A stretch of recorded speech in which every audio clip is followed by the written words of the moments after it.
ป้าทุกวันนะรีวิวเป็ดรีวิวดูเรียกตัวเจ้า สองคืนโอ้ยเดี๋ยวกูแจ้งว่ะเบิ่งหางเนาะกับซัมนิกอยตัวนี้ให้วัวตัวนี้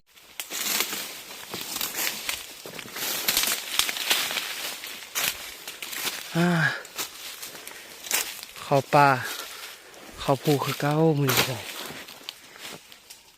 ทางมีคนมาอยู่จัก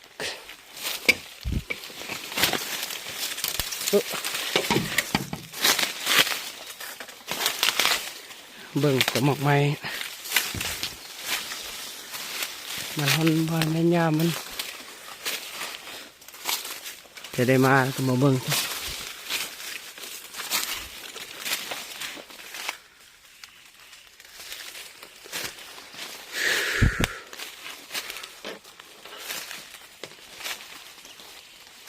แล้ว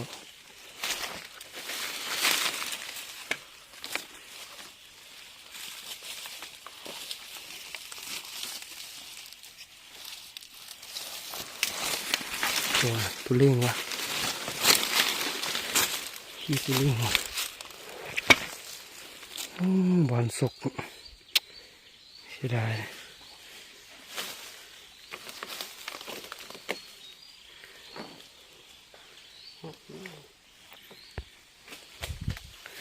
น่าเดือนสี่มันสุกเนี่ยเดี๋ยวสุกแล้วมันโละเก็บเดี๋ยวมาเลาะขึ้นมากิน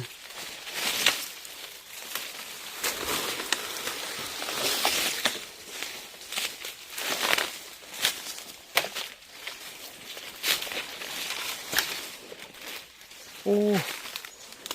สุกอยู่เปิดเป็ดแต่ว่าสุกดี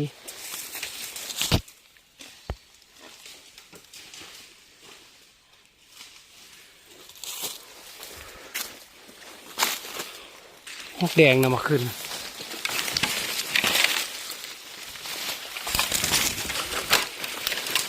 ฮะแดงอยู่อ่ะ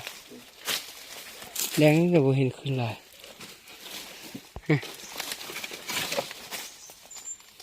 ต้องทิมนะ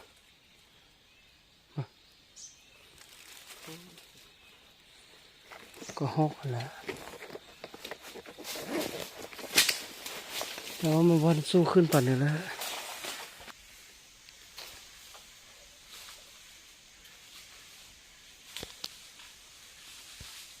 ปากปักลาย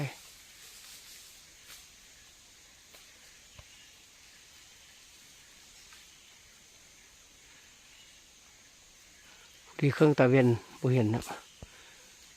ตาเวียนอยู่นี่เดี๋ยว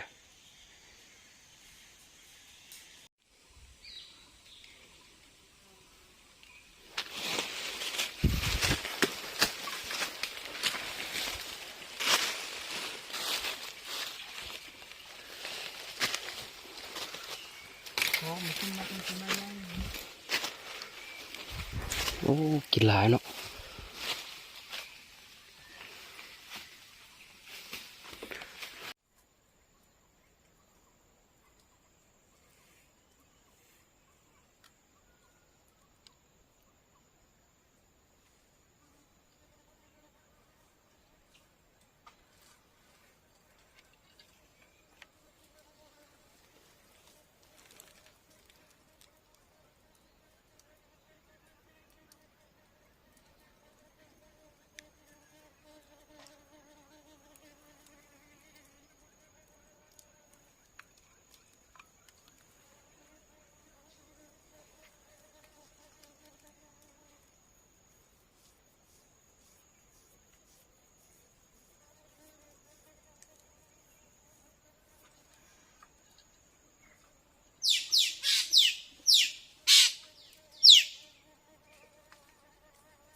นกแซวลงมา2-3ตัว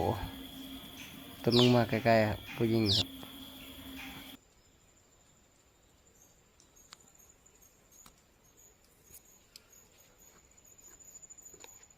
ตอนนี้นกแกงเข้ามากินมาตัวเดียวครับอะไรถ่ายแบบบ่เห็นครับบนมันจับ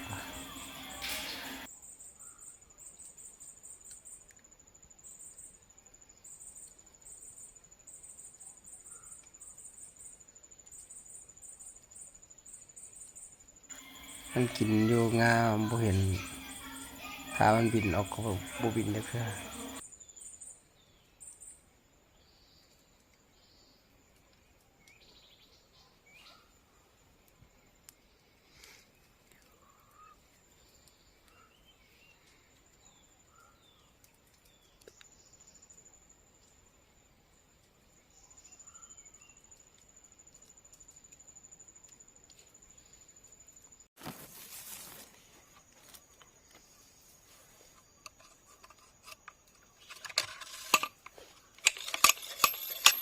ตอนนี้มันยิงตัวนึงอ่ะยิง2 ตัวละตัวนึงยิงเตะโดนละตั้งกล้องไว้จนมืดก็บ่ได้ยิงแบตจนสิหมดก็เลยบ่ได้ถ่ายตอนยิงครับ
ตัว6มาตัวนี้ตัวที่3ว่าจิบ่ยัดก่อนเนี่ยสิยิงบ่ทันได้ยัดเอามอนใส่ซับเสร็จแต่ลูกวานก็บ่ตายบ่แฮงพอบ่เลยคณะลูกบ้านเสื้อเลยแล้วยิงเลยบางเทื่อเพราะมีมอนซุบอยู่ปากเราครับบ่ทันได้ทางลงแต่ว่าต่างยิงลองเบิ่งซื่อๆพอได้3 ตัวยิงตก3 ตัวละตัวนี้บ่ได้ก็บ่เป็นเลยก็เลยยิงลงเบิ่งพอดีถ่ายเห็นเลย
ตัว ตัวตัวที่สามตัวที่สี่ตัวนี้พัดมานั้นมาตรงข้างพอนขึ้นหดค่ำเราจนโบเห็นแล้วยานมันมาเคอหลายมันเจียนเฮาพมันชิหนีก็เลยยิงเลยโบเห็นมาหดกองสัตว์ยิงที่ มาเฮียจนหัก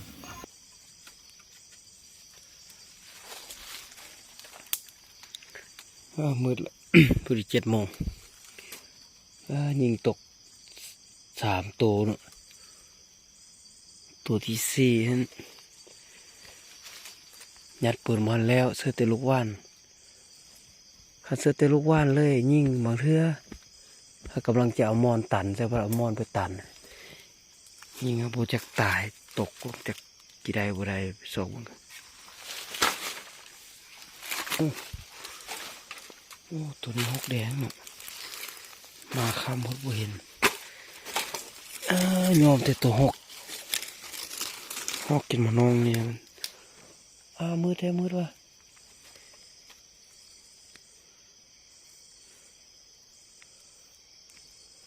โอ้เกือบบ่ถึกโอ้มันสดเนาะ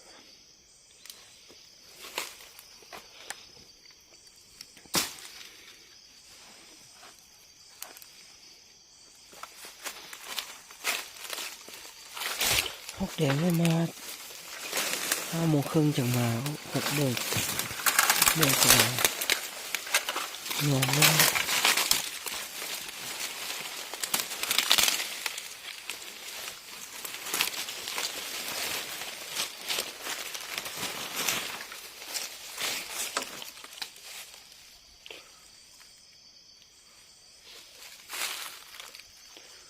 ต้องลงโดดสนิบ่ตายแปลงเลยนะที่ห้องดิก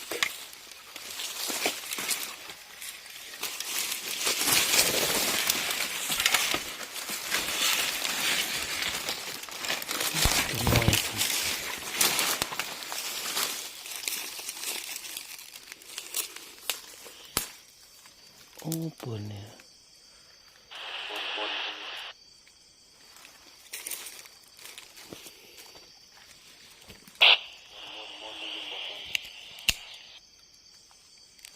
ได้ยินเฮ็ดเด้อ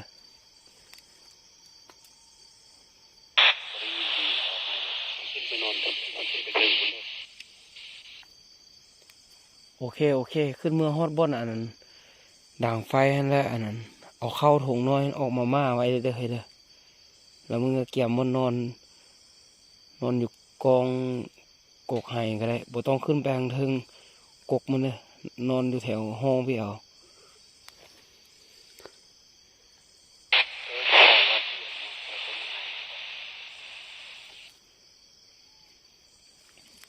โอเคมีแต่เครื่องมันปะอยู่อันนั้นบอนคออันลามเข้านะปะหันก็ได้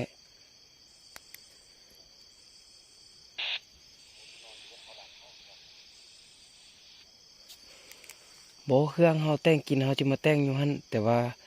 ตอนเฮานอนเฮาก็แขนเปยอยู่ข้างต้นกกมาให้นอนเลย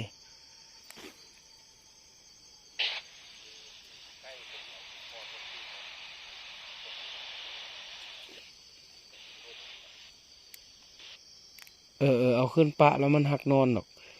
มันค่ำแล้วมันซอกบนนอนมันต้องเป็นอย่างนั้นแต่เฮือก็คือกัน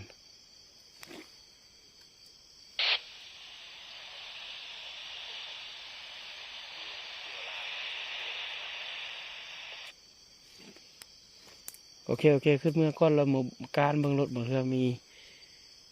ตัวสัตว์มากินบ่อันนี้โมคนนี้มาหาโมจิญายบนอยู่แต่อยู่ไกลคนนี้บ่แจ้งไปนะ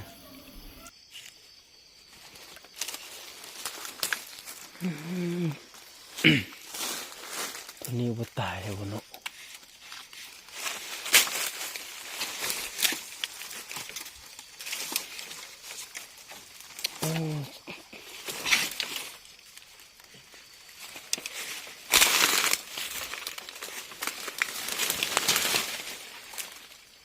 ตายแท้นี่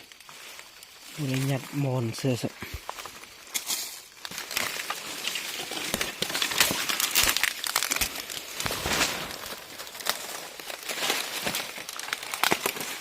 ฟ้าพดนะ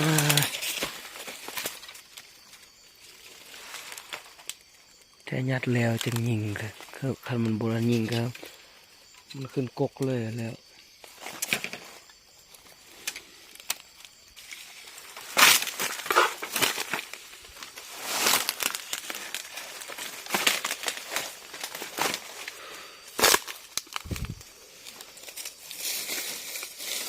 โอ้ดี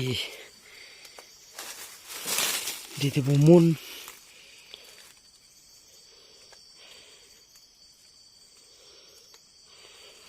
ใครแต่แล้วหูเดียวหันตกต่ำนักแน่นหลับได้เปิดเป็นหูเดียว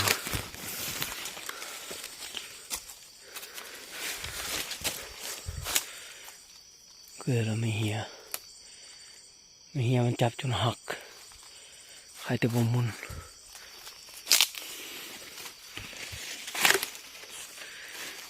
ถือได้แต่3 ตัวนั้นบ่ตายแท้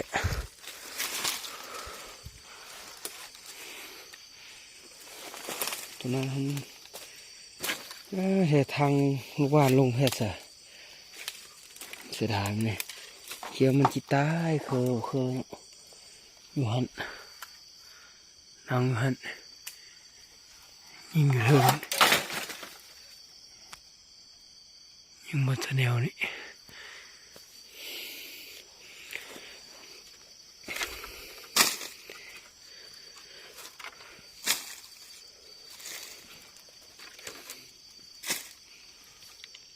3 แต้มถ้าเบิ่งตัวโน้มันนี่ติดตามมันเดียว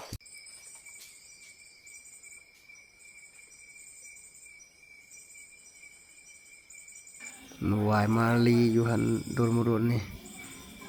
เบิ่งที่ทางลมเบิ่งทางเทิงครับบนหันท้ายเห็นตัวครับได้ยินแต่เสียงแต่ว่าเห็นตัว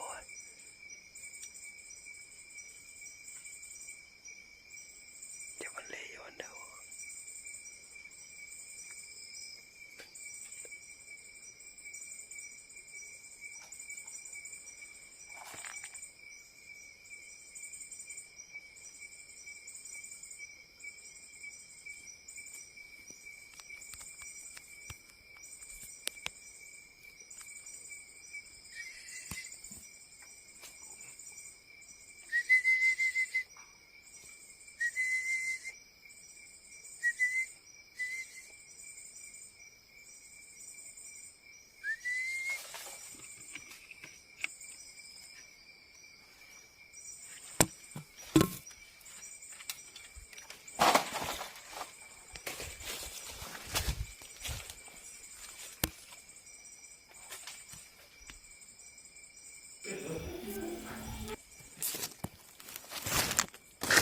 คำว่าคาถ่ายคลิปเลยยิงแหละ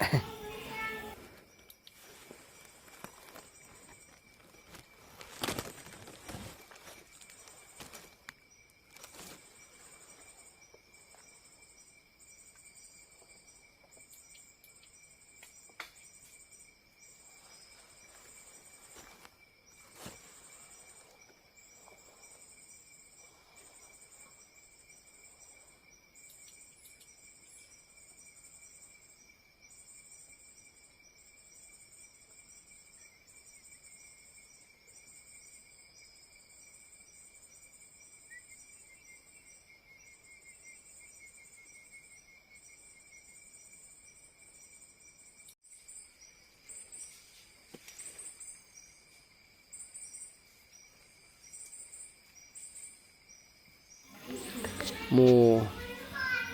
ผ่านเป็ดไปเลาะ ไปเห็นกบน้องก่อนหนึ่งยิงเสียงยิงลายอยู่ยิงหนูประมาณ5-6 บาทอยากกินข้าวอยากกินน้ำให้ กลับมาหา ซัวขนาดเมื่อกี้เนี่ยเขาเริ่มเอาน้ำเรืออันเซอร์โป่งสติงแล้วเอาโป่งนี่ให้เอาเนาะปอห่างคือว่าโอมาลายเนี่ย มุ่นมัดเลยสองตัวหันมันเกลือหมด กูก็คือเดียวมึงน้องวะ ก็มึงนอนก็มันล้นร้ายกันทีนี้ เขายิงเหรอวะ ขึ้นหด ตัวเขาขึ้นที่2 ตัวเนี่ย มานี่ ขึ้นหลายตัววะ มาคำบัวร้าย30ตัวเนี่ย แต่ว่าขึ้นมืดวะ กินได้ตัวเดียวนี่ เอาคือยิง2 บาท บัได้ตัวหนึงสองเห็นบัตาย แต่ว่าตกวะ มันมามือได้ มืออื่นจังซอกก็ได้ มีคนอยู่แล้วอยู่เทิงพุ่นบ่เป็นมือละมือเช้าจะมือนอนนี่แหละ เพิ่น ว้ามาเนาะนี่กูก็ได้อยู่ทั้งเทิง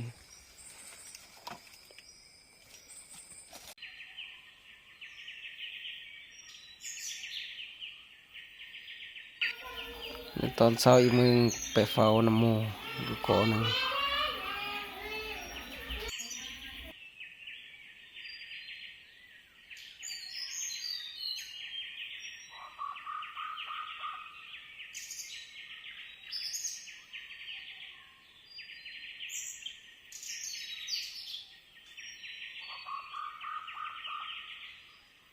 เสียงนกของกอดห้องต่อประตูต่อกับบ่เข้า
บรรยากาศ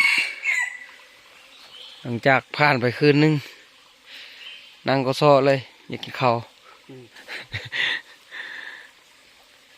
บนเก่าบนนอนบนเก่าอัปเดตคืนนึงอีกตัวนี่หอกแดง3 ตัว4 5เอ้าห้องที่เคยเห็นแต่อันนั้นตัว3 ตัวนะหอกเด็ก ที่สอง มึงได้ตัวเดียวเนาะหนูวาย1 2 3 4 5 6 7 8ตัวห่อยันหนูวายดิเห็นบ่อันห่อหนูวายมันเลยถือว่า8 9 ตัวพอดี10 ตัวหนูวายเนาะเอาปิ้งกินเมื่อคืนนี้ตัวนึงตัวนั้นยังขันมันบ่ทันได้ออกล่าครับเดี๋ยวพอได้กินอยู่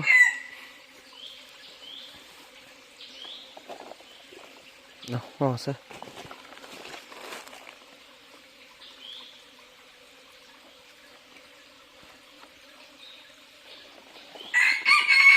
เดี๋ยวไปเบิ่งทำคลิปตอนยิงบ่ถึกบ้านเสื้ออันนั้นขี้พอยก็ยิงเลยยิงสร้างคอนเทนต์นะตัวนั้นนะ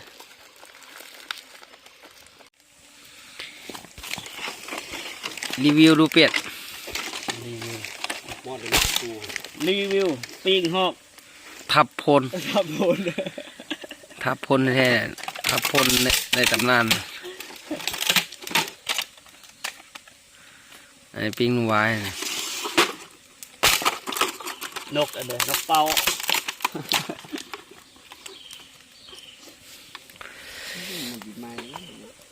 ดูเบียนข ว่าเฮ้อ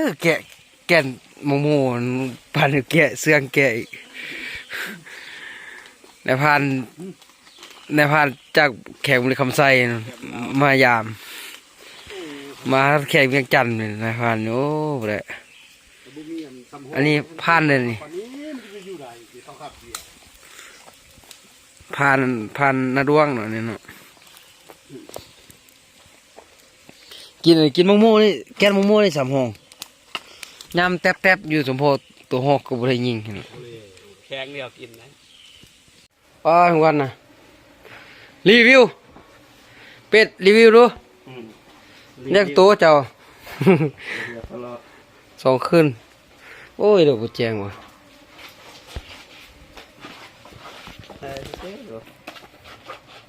ถือว่าถ่ายคลิปก็ซ้ำนี้ประมาณนี้แหละเดี๋ยวพอได้กินนะพาโมไปกัน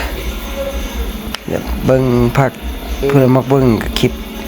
2 3 ติดตามไว้กดติดตามนะเบิ่ง 8 9 10 รู้มีคนเบิ่งหลายก็จะถ่ายดีๆถ่าย 6 8 คักๆขึ้น เมื่อคืนนี้ได้2 เรื่อย มีหุ้นได้ตัวนึง ๆมีแต่ผู้เดินติดตามก็ มีละ3 4ตัว เจอมาทุกคน 1 2 3 ถ่าย 6 7 8 คักให้เบิ่ง 1 2 3 บ่คักก็เบิ่งน้ำเดียวก่อน 12ตัวหอกได้12ตัวหอกแดง4ตัวไปฟังเนี่ยเนาะมึงนั่นเนาะ